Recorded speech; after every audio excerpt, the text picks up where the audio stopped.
मित्रों, भगवान परशुराम जैसा हीरोइस्टिक कैरेक्टर आपको पूरे भागवत में कहीं देखने को नहीं मिलेगा, क्योंकि रावण जैसे राक्षस को ही हरा देने वाला कार्तिक वीर अर्जुना, जिसे कोई नहीं हरा सकता था, ऐसे राक्षस का अंत करने वाले भगवान परशुराम की कथा किसी एक्शन मूवी से कम नहीं है। जी हाँ दोस्तों, इस वीडियो को देखने के बाद डेफिनेटली आप में से कई लोगों के रोंगटे खड़े होने वाले हैं। लेकिन यहाँ एक ध्यान करने वाली बात और भी है कि परशुराम जी ने इतने महान होने के बावजूद भी अपने ही माता और 4 भाइयों का सिर धड़ से अलग क्यों कर दिया था, और आखिर क्यों भगवान परशुराम जी को ही कल्कि के गुरु के तौर पर चुना गया है। दोस्तों, इस वीडियो को पूरा देखने के बाद आपको इसका जवाब मिल जाएगा कि परशुराम जी को ही कल्कि के गुरु के तौर पर क्यों चुना गया है। तो दोस्तों, इस पूरी कहानी को जानने के लिए इस वीडियो को पूरा एंड तक जरूर देखें। और यदि आपने अभी तक इस चैनल को सब्सक्राइब नहीं किया है तो ऐसी ही सनातन धर्म से जुड़ी जानकारियां पाने के लिए आज ही इस चैनल को सब्सक्राइब करके नोटिफिकेशन बेल को ऑन कर लें। मित्रों, भगवान कल्कि के गुरु बनने की असल स्टोरी में जाने से पहले हम इससे पहले की कहानी देख लेते हैं। मित्रों, भगवान विष्णु जी के वामन अवतार के बाद अधिकतम राक्षसों की संख्या लगभग ना के बराबर रह गई थी। इक्का दुक्का राक्षस कहीं जंगल या गुफाओं में बचे होंगे। जब इस पृथ्वी पर से राक्षसों की संख्या कम हो गई, तब उस समय क्षत्रिय यानी राजा लोग बढ़ गए थे। ये राजा अपनी शक्ति का गलत इस्तेमाल करके प्रजा पर अत्याचार करने लगे। दोस्तों, हम इसको ऐसे समझ सकते हैं जैसे यदि हमारे भारत देश के राक्षस अगर अंग्रेज थे, तो उन लोगों के जाने के बाद से हमारे देश के करप्ट पॉलिटिशियंस के हाथों जिस प्रकार प्रजातंत्र बिखरते जा रहा है, ऐसे ही कुछ उस समय भी हुआ था। इसलिए इन्हीं राजाओं के अत्याचार को खत्म करने के लिए ही परशुराम जी का जन्म हुआ था। दोस्तों, सबसे पहले ये जान लेते हैं कि परशुराम जी का जन्म कैसे और कहाँ हुआ था। असल में परशुराम जी परमपिता ब्रह्मा जी के पुत्र महर्षि भृगु के वंशज हैं। महर्षि भृगु के पुत्र रचिक थे। उनका विवाह कन्नौज के राजा गांधी, जो एक क्षत्रिय राजा थे, उनकी पुत्री सत्यवती के साथ हुआ था। मित्रों, सत्यवती अपने माता पिता की अकेली संतान थी। दरअसल भगवान परशुराम जी का जन्म देवी सत्यवती के गर्भ से ही होना था, लेकिन भृगु महर्षि के आशीर्वाद के कारण सत्यवती के गर्भ से जमदंगनी मुनि का जन्म हुआ, जो कि पूर्ण रूप से ब्राह्मण आचरण वाले ऋषि थे। इसके बाद जमदंगनी मुनि का विवाह राजा प्रसन्नजीत की पुत्री रेणुका के साथ हुआ। रेणुका ने जमदंगनी मुनि के 5 पुत्रों को जन्म दिया था, जिनमें से उनके सबसे छोटे पुत्र भगवान परशुराम जी थे, और वे ही अपनी दादी सत्यवती के एक गुण के कारण क्षत्रिय आचरण वाले गुणों के साथ जन्मे थे। दोस्तों, यहाँ पर मैं आपको बता दूं कि परशुराम जी को बचपन में भार्गव राम, रामभद्र और राम के नाम से भी बुलाया जाता था। दोस्तों, जब परशुराम जी बड़े हो गए, तब वे शिक्षा प्राप्त करने के लिए गुरु की तलाश में निकल पड़े।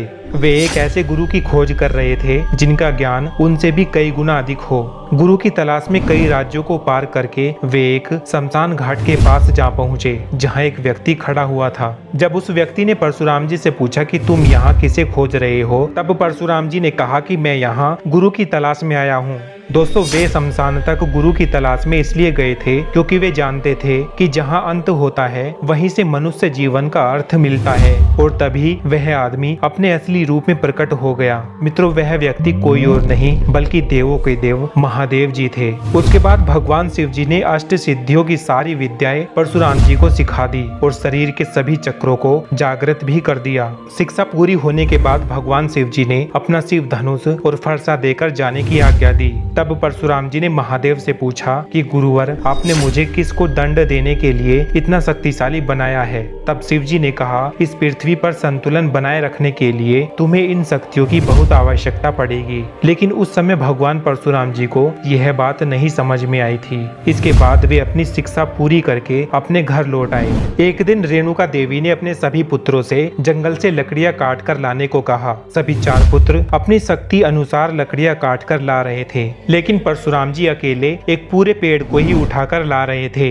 यह दृश्य देखकर सभी लोग सोच में पड़ गए कि इतनी शक्ति किसी ब्राह्मण में तो नहीं हो सकती। और इसी दौरान जमदंगनी मुनि कई दिनों से महायज्ञ कर रहे थे। इस यज्ञ में पानी की आवश्यकता पूरी करने के लिए रेणुका देवी नदी से पानी लाने पहुंची। जब रेणुका देवी पानी से भरा मटका लेकर लौट रही थी, तब उनके हाथों से वह मटका फिसलकर यज्ञ हो रहे जगह पर गिर गया, और इसी के कारण कई दिनों से हो रहा यज्ञ भंग हो गया। और फिर जमदंगनी मुनि ने अपने दिव्य दृष्टि से रेणुका देवी की इस घटना के पीछे का कारण पता कर लिया, और यज्ञ भंग होने के क्रोध क्रोध में अपने चारों पुत्रों से अपनी माता को मार देने का आदेश दिया, लेकिन चारों पुत्रों ने मातृ हत्या के इस पाप को करने से मना कर दिया।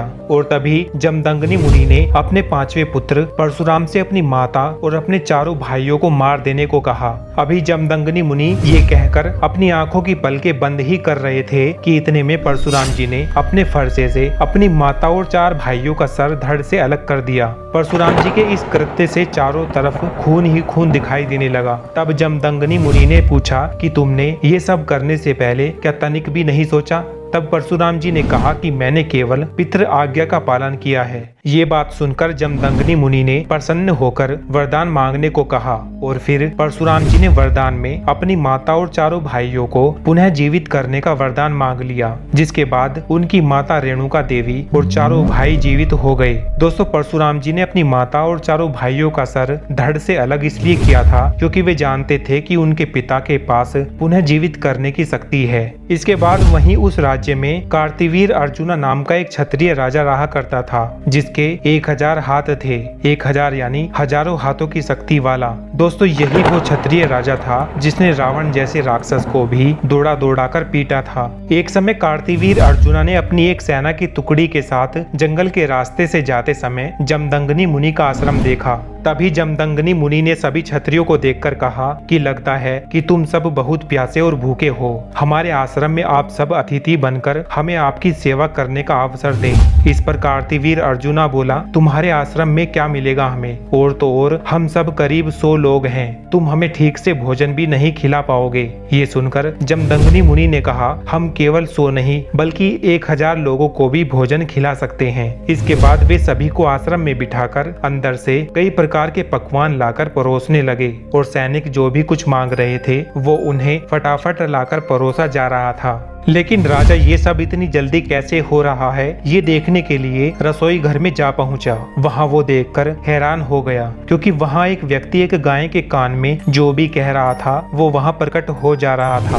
दोस्तों, ये वही कामधेनु गाय थी जो समुद्र मंथन के समय निकली थी। कामधेनु का अर्थ है इच्छा या मनोकामना की पूर्ति करने वाला। तो अब इस गाय को राजा कार्तिवीर अर्जुना अपने राज्य ले जाने के लिए जमदग्नि मुनि से पूछने लगे। तब जमदग्नि मुनि ने कहा, ये गाय मुझे उपहार में मिली है जिसे मैं तुम्हें नहीं दे सकता, लेकिन अगर वो आपके साथ जाना चाहे तो आप उसे अवश्य ले जा सकते हैं। इसके बाद राजा ने उस गाय को लेकर जाने के लिए सैनिकों को भेजा, लेकिन कामधेनु ने अपनी रक्षा के लिए 2 गुने सैनिकों को प्रकट कर दिया। ये देखकर राजा सोचने लगा कि इस गाय का मालिक ही ना होता तो ये हमारे साथ अवश्य आती। इसके बाद वे सभी वहां से चले गए। अगले ही दिन जब जमदग्नि मुनि ध्यान कर रहे थे तब उस राजा के कहने पर उसके पुत्रों ने पीछे से जमदग्नि मुनि का सर धड़ से अलग कर दिया। ये दृश्य देखकर रेणुका देवी ने परशुराम जी को 21 बार बुलाया। परशुराम जी के आने के पश्चात राजा वहां से कामधेनु गाय को लेकर जा चुका था।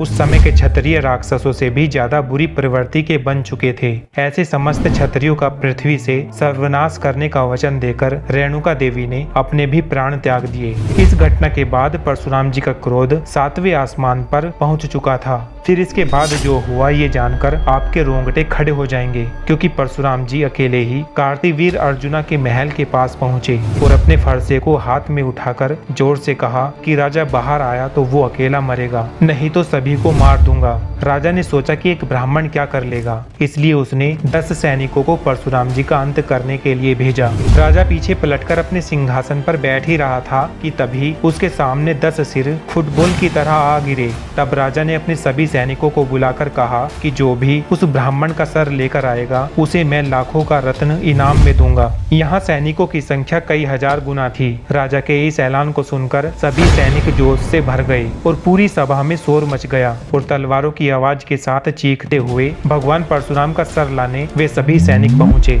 अब राजा शांति से अपने सिंहासन पर जाकर बैठ गया। महल के बाहर की चीखें राजा को सुनाई दे रही थी, लेकिन ठीक 5 मिनट बाद केवल सनसनाती हवा की आवाज सुनाई देने लगी। शोर न होने के कारण बाहर क्या हुआ होगा देखने के लिए राजा महल के बाहर आया। वो चारों तरफ टुकड़ों में बिखरे शवों को देख रहा था। तभी राजा ने अपनी ओर आंधी की तरह गोल घूमते हुए एक फरसे को देखा। इसके बाद गोल घूमते हुए ये फरसा परशुराम जी के हाथों में जाकर रुक गया। अब क्रोध में जलता कार्तिवीर अर्जुना युद्ध करने के लिए सामने आया। तब परशुराम जी ने अपने फरसे से कार्तिवीर अर्जुना के 1000 बल वाले हाथों को एक ही क्षण में काट दिया और फिर अगले ही क्षण अपने उसी फरसे से राजा का सर धड़ से अलग कर दिया। दोस्तों, भगवान विष्णु जी का यही अवतार ऐसा था जिन्होंने मात्र 1 मिनट से भी कम समय में अपने शत्रुओं का अंत कर दिया था। इन्होंने राजा के अंत के बाद भी पूरी पृथ्वी पर से 21 बार क्षत्रियों का अंत कर दिया था, लेकिन कुछ जगहों पर 21 बार केवल इस कुल के क्षत्रियों का विनाश करने का जिक्र किया गया है।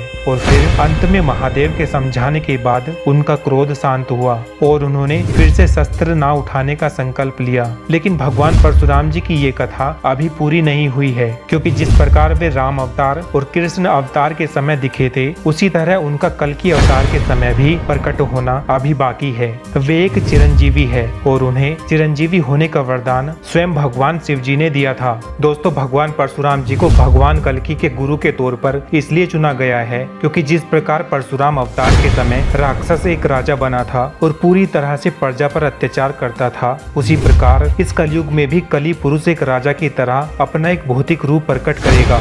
उस समय इस पृथ्वी पर केवल एक राजा होगा और वही कली पुरुष होगा, जिसके अत्याचारों का और उसका अंत करने के लिए ही कल्कि अवतार को भगवान परशुराम द्वारा शिक्षा प्राप्त होगी और फिर भगवान कल्कि के हाथों कली पुरुष का अंत होगा और इस युद्ध में भी कई हजार लोग मारे जाएंगे, जिसके बाद पूरी दुनिया पर राम राज्य का परचम फिर से लहराएगा। तो दोस्तों, ये थी भगवान परशुराम जी की अकल्पनीय कथा। अगर वीडियो में बताई गई जानकारी आप सभी को पसंद आई हो तो इस वीडियो को लाइक करके कमेंट में जय परशुराम जरूर लिखें और इस वीडियो से जुड़ा कोई सवाल या सुझाव हो तो कमेंट करके जरूर शेयर करें। इस वीडियो में बस इतना ही। मिलते हैं आपसे एक और नई जानकारी के साथ अगली वीडियो में। तब तक के लिए जय हिंद, जय भारत, जय श्री राम।